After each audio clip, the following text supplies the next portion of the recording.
আমরা আজকে শুক্রবার জুমার মধ্যে বলা হয়েছে আমরা 2-4 দিন দেখব। এরপর আমরা পার্টির ইউনিয়ন পরিষদ থেকে আমরা পাবলিসিটি করব। এরপরে আমরা যদি তা না হয় আমরা প্রশাসনিকভাবে প্রশাসন দিয়ে যা করার দরকার আমরা তা করব। ঠিক সংগ্রামী উপস্থিতি, আমরা আমাদের সিদ্ধান্ত হয়েছে আমাদের প্রত্যেকটা ওয়ার্ডে একটি করে কমিটি থাকবে মাদকের বিরুদ্ধে এবং একটি কমিটি থাকবে পুরো বাইটির ইউনিয়নে। যদি কোনো ওয়ার্ডে অভিযান পরিচালনা করা হয় এই ওয়ার্ড নেতৃবৃন্দ যারা কমিটিতে থাকবেন তাদের সাথে আমাদের এলাকার স্বতঃস্ফূর্ত জনগণ আমাদের এই কমিটির পাশে থাকবে এবং ওই কমিটি অভিযান পরিচালনা করার সময় যদি কোনো বিশৃঙ্খল সৃষ্টি হয় তাহলে আমাদের পুরো ইউনিয়ন কমিটি তাদের সাথে যোগ দিবে, সেরকম আমাদের সিদ্ধান্ত হয়েছে। সুতরাং আজকে আমি ইফতারের পরে আমাদের মাননীয় সংসদ লায়ন আসলাম চৌধুরীর সাথে আমরা বৈঠক করেছি এবং এই মাদকের বিরুদ্ধে আমরা তাকে আমাদের যে আমরা উদ্যোগ গ্রহণ করেছি তাকে আমরা এটা অবহিত করেছি। তিনি আমাদেরকে আশ্বস্ত করেছেন আমাদের যে কোনো সমস্যা যে কোনো সহযোগিতা প্রশাসনের সহযোগিতা যে কোনো সহযোগিতা আমাদের সাথে তিনি একত্রতা প্রকাশ করেছেন। সুতরাং আমরা অভিযান পরিচালনা করতে আমাদের কোনো ভয় নাই।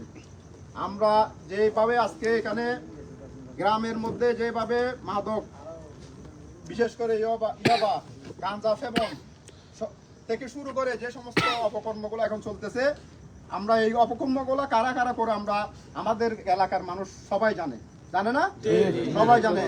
সুতরাং আমরা তাদের বিরুদ্ধে আমরা প্রথমে সতর্কতা ভাবে তাদেরকে জানিয়ে দেব, যদি তারা আমাদের কথা না শুনে তাহলে আমাদের প্রশাসনের মাধ্যমে যা কিছু প্রয়োজন আমরা আমাদের সকলেই মিলে আমরা এই ইয়াবা মাদকের বিরুদ্ধে আমরা যুদ্ধ ঘোষণা করব।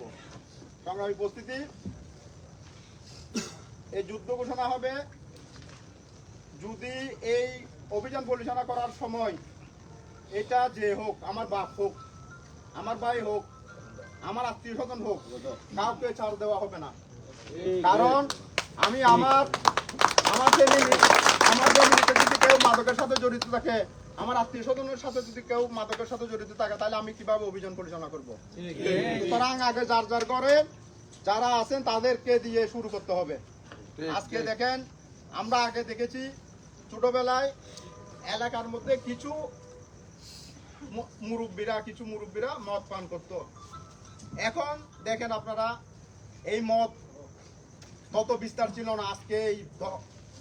আজকে যুব সমাজকে ধ্বংস করার একমাত্র উপায় হচ্ছে যে ইয়াবা গাঁজা। যে এই ইয়াবার শুরু হয়েছিল এই আওয়ামী লীগ সরকারের আমল থেকে। এই আওয়ামী লীগ সরকারের আমল থেকে আমরা আগে কখনো এই ইয়াবার সম্বন্ধে জানতাম না ইয়াবা কি জিনিস। এই 2012-8 সাল থেকে এই আওয়ামী লীগ ক্ষমতায় আসার পর থেকে যেভাবে ইয়াবার বিস্তার হয়েছে এটা এখন সমাজের মধ্যে ক্যান্সারের রূপ পরিণত হয়েছে। সুতরাং আমাদের এই নতুন সরকার, আমাদের তারেক রহমান, আমাদের মাননীয় প্রধানমন্ত্রী, উনি এই মাদকের বিরুদ্ধে জিরো টলারেন্স ঘোষণা করেছেন। আমরা সেই জিরো টলারেন্সের মধ্যে আমরাও আমাদের ইউনিয়নকে ইনশাআল্লাহ আমাদের এই জিরো টলারেন্সের মধ্যে আমরা আওতায় আনবো ইনশাআল্লাহ। সংগ্রামী উপস্থিতি, আমি আর বিশেষ বক্তব্য দেব না। আর যারা এখনো এখানে আমাদের এলাকায় যারা মাদকের সাথে জড়িত, ইয়াবার সাথে জড়িত, আপনারা দেখেন আমাদের এই সমাজে গ্রামে এখন বেশিরভাগ চুরি ডাকাতি বেড়ে গেছে। তার কারণ কি? তার কারণ হচ্ছে যে মাদক সেবন করে সে মাদকের টাকা যখন পায় না সেই কারো ঘরে গিয়ে ডাকাতি করতে চেষ্টা করে, কারো ঘরে গিয়ে চুরি করার চেষ্টা করে। এখন আপনি দেখেন দোকানপাট চুরি করতেছে এবং বিশেষ করে যে আমাদের ঘরের বিশেষ করে কিছু কিছু ঘরের যে ইলেকট্রিক কেবলগুলো আছে তারা ইলেকট্রিক কেবলগুলো কিন্তু চুরি করে নিয়ে যাচ্ছে। মোটর নিয়ে যাচ্ছে, উপরে মোটর নিয়ে যাচ্ছে, কেবল নিয়ে যাচ্ছে, টিউবওয়েল নিয়ে যাচ্ছে। এই সমস্ত চোররা কি জন্য চুরি করতেছে সেদিকে আপনাদের দৃষ্টি লক্ষ্য রাখতে হবে। এদিকে আপনারা খেয়াল রাখবেন, তারা যদি মাদক সেবন করার জন্য টাকা না পায় তারা এই চুরির সাথে জড়িত হয়ে যাচ্ছে। আর আজকে থেকে আমাদের এখানে যারা কমিটিতে থাকবেন অভিযান পরিচালনা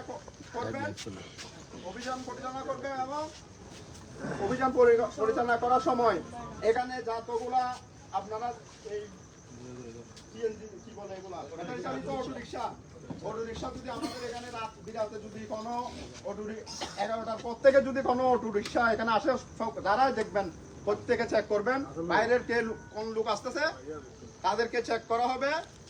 সসম্মানে যদি তারা যদি কোনো অপরাধের সাথে জড়িত থাকে তাদেরকে আইনের আওতায় আনার জন্য আমি আমার এখানে যারা আছেন তাদেরকে আহ্বান জানাবো।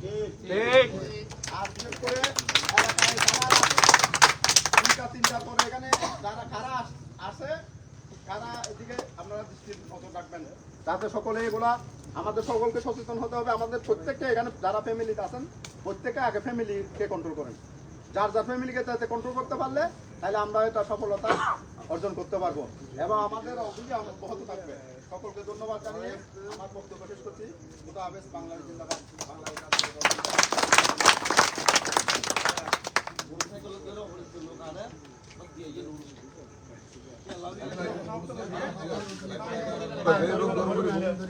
উপস্থিতি সম্মানিত উপস্থিতি ধন্যবাদ। আমরা অনুষ্ঠান সমাপ্ত ঘোষণা করলাম।